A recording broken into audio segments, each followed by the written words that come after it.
कक्षा 10 के सभी विद्यार्थियों का RC study zone YouTube channel पर मैं रामचंद्र चौहान स्वागत करता हूं।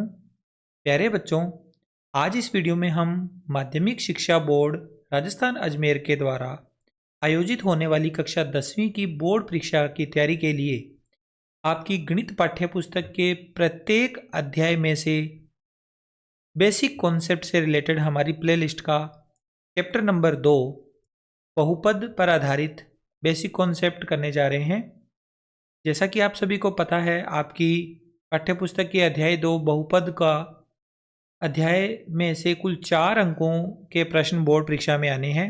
मैंने यहाँ पर आपको लिख के बताया भी है कि 1 अंक का एक प्रश्न वस्तुनिष्ठ टाइप का आएगा, 1 अंक का एक प्रश्न अति लघुतरात्मक टाइप का आएगा और 2 अंकों का एक प्रश्न लघुतरात्मक टाइप का आएगा। तो ये 4 अंकों के प्रश्न आपको इस अध्याय में से बोर्ड परीक्षा में देखने को मिलेंगे। इनकी तैयारी अगर आपको करनी है तो पहले थोड़ा बेसिक कॉन्सेप्ट आपको क्लियर होना चाहिए।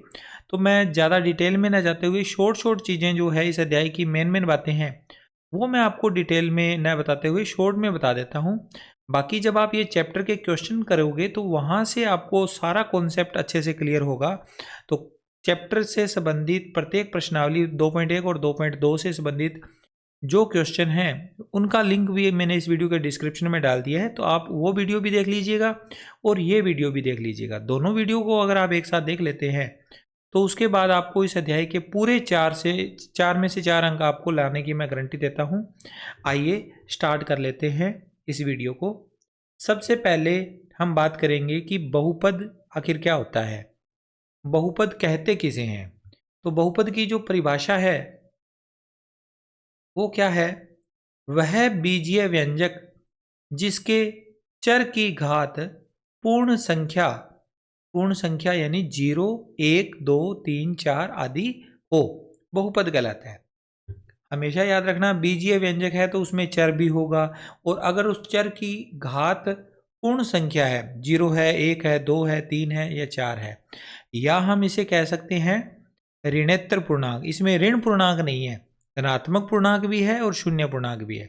तो ऋणेतर पूर्णांक होने चाहिए तो उसे हम बहुपद कहते हैं। ठीक है। अब चर की अधिकतम घात कितनी होती है, ये पॉइंट भी आपको याद रखना है, बहुत बार प्रश्न में पूछा जाता है। तो चर की अधिकतम घात बहुपद की घात होती है। अधिकतम घात जो होगी वही घात क्या होगी, बहुपद की होगी। जैसे हमारे पास एक बहुपद है 3x² + 5x - 9, तो x की अधिकतम पावर 2 है, तो चर की घात भी क्या होगी, बहुपद की घात भी क्या होगी, 2 होगी। ठीक है। आगे हमारा अगला टॉपिक है शून्यक। शून्यक क्या होते हैं? शून्य ज्ञात करने के लिए इस चैप्टर में पूछा जाता है, तो वो शून्यक होता क्या है? तो शून्य की परिभाषा क्या होती है? शून्य किसे कहते हैं? किसी चर का वह मान जिस पर बहुपद का मान शून्य हो जाए, शून्य कहलाता है। हमने एक बहुपद लिख लिया, उस बहुपद में जैसे हमारा बहुपद में चर x है, अगर x की जगह हम मान रख के देखें, 0 रख दिया, कभी 1 रख दिया, कभी -1 रख दिया, कभी कोई बटे की वैल्यू रख दी, अलग अलग वैल्यू रखने के बाद उसकी कोई ना कोई वैल्यू आएगी शून्य बहुपद को सोल्व करने पर। अगर उसका मान 0 आ जाता है तो जो हमने x की वैल्यू रखी है वो x क्या होगा, हमारा शून्यक होगा। ठीक है। बहुपद में किसी चर का वह मान जिस पर बहुपद का मान शून्य हो जाए, शून्यक कहलाता है। उस बहुपद का क्या कहलाता है? शून्यक कहलाता है। ओके। अब अगला पॉइंट यहाँ नोट लगा के मैंने लिखा है, ये इंपॉर्टेंट है, आपको याद रखना है। किसी बहुपद के शून्यकों की संख्या बहुपद की घात के बराबर होती है। जैसे किसी बहुपद में कितने शून्यक हो सकते हैं, 1 शून्यक है या 2 शून्यक है या 3 शून्यक है, उसको हम कैसे पता करेंगे? बहुपद की घात के बराबर होते हैं। तो जितनी बहुपद की घात होगी उतने ही उसके शून्यक होंगे। अब घात का भी मैंने यहाँ पॉइंट लिखा है। घात क्या होती है? चर की जो अधिकतम घात होती है वही बहुपद की घात होती है। तो हमने दिए गए बहुपद में ये देखना है कि चर की मैक्सिमम पावर कितनी है, 2 है या 3 है या 5 है। जितनी पावर है उतने ही उसके शून्यक होंगे और उतनी ही उसकी घात होगी। ओके। तो ये हमारा यहाँ तक हमने 3 पॉइंट कर लिए। बहुपद किसे कहते हैं, बहुपद की घात क्या होती है, शून्यक क्या होते हैं। ठीक है। अब अगला हमारा टॉपिक है इसमें बहुपद का नाम, अलग अलग प्रकार के जो बहुपद होंगे उनका नाम उनका मानक रूप कैसा होता है, उनकी घात कितनी होगी, उनके शून्यकों की संख्या कितनी होगी। तो एक एक करके समझते हैं। हमारा सबसे पहला बहुपद है जिसे हम रैखिक बहुपद बुलाते हैं। रैखिक बहुपद जिसका मानक रूप होता है A x plus B. X की मैक्सिमम पावर इसमें एक है तो इसकी घात कितनी होगी, एक। और घात अगर एक है तो शून्यकों की संख्या भी एक होगी। ठीक है। अगला टॉपिक है हमारा इसमें दूसरा द्विघात बहुपद। द्विघात बहुपद ये इंपॉर्टेंट है, आपको याद रखना है। किसी भी द्विघात बहुपद का जो मानक रूप होता है वो होता है A X square plus B X plus C. और ये मानक रूप है, इसके अनुसार हम देखें तो x की मैक्सिमम पावर 2 है तो x की घात 2 होने के कारण बहुपद की घात भी क्या होगी, 2 होगी और शून्यकों की संख्या भी 2 होगी। ठीक है। तीसरे टाइप का बहुपद है त्रिघात बहुपद। जैसा कि नाम से ही पता लग रहा है, 3 घात वाले बहुपद को त्रिघात बहुपद कहते हैं। मानक रूप है ए एक्स की power 3 plus B X square plus C X plus D और इसकी घात भी 3 है और इसके शून्यकों की संख्या भी 3 है। आई होप आपको ये चीज़ें क्लियर हुई है। रैखिक बहुपद जिसकी घात 1 होती है, द्विघात बहुपद जिसकी घात 2 होती है, त्रिघात बहुपद जिसकी घात 3 होती है, शून्यकों की संख्या भी इसी के अकॉर्डिंग होती है। ओके, आगे चलते हैं। इसके बाद इसमें अपने नोट लगा के मैंने 2 पॉइंट लिखे हैं। पहला पॉइंट है ए नंबर, बहुपद y बराबर पी एक्स। बहुपद y बराबर P x, P x P के ब्रैकेट में x लिखा है, इसका मतलब क्या है, उस बहुपद में चर कौन सा यूज किया गया है, x यूज किया गया है। जैसे ये वाले जो है बहुपद, ये y बराबर पी एक्स के रूप है। अगर यहाँ y होता तो फिर हम क्या लिखते, x बराबर पी वाई। y बराबर पी एक्स के द्वारा निर्मित वक्र, इसके द्वारा कोई ना कोई वक्र निर्मित होगा y बराबर पी एक्स के द्वारा। वो एक सीधी रेखा भी हो सकती है, वो एक पैराबोला भी हो सकता है, वृत्ताकार पथ भी हो सकता है, कैसा भी हो सकता है। ठीक है, तो वक्र शब्द यूज करा है। y बराबर पी एक्स के द्वारा निर्मित वक्र x अक्ष को उतनी ही बार काटता है जितने उसके शून्यक है। ठीक है, x अक्ष को कितनी बार काटेगा, जितने उसके शून्यक होंगे। या हम इसका उल्टा कह सकते हैं, किसी बहुपद के अगर 3 शून्यक है तो वह x अक्ष को 3 बार काटेगा। ठीक है। अगर हम ऐसा देखें कि कोई हमें वक्र दे दिया, जैसे आपकी 2.1 प्रश्नावली, उसमें देखना आपको वक्र दिए होंगे और शून्यकों की संख्या पूछी जाएगी। तो वक्र को देखकर हमें ये पता लगाना होता है कि x अक्ष को कितनी जगह पर ये काट रहा है, जितनी जगह पर ये काट रहा है उतने ही शून्यक होते हैं। ओके, ये इसका ए पॉइंट था। दूसरा पॉइंट, रेखिक बहुपद का आलेख सरल रेखा। जो ये रेखिक बहुपद है ना, इसका जो आलेख बनता है, ग्राफ बनता है, वो एक सरल रेखा होती है।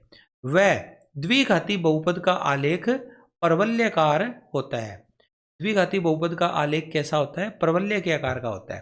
तो ये दो टॉपिक आपको, दो बातें आपको ध्यान रखनी है। सरल रेखा का आलेख किसका बनता है, रेखिक बहुपद का। और परवलय के आकार का आलेख किसका बनता है, द्विघाती बहुपद का। ठीक है, ये 2 पॉइंट आपको याद रखने हैं, न्यू टाइप में प्रश्न पूछे जा सकते हैं।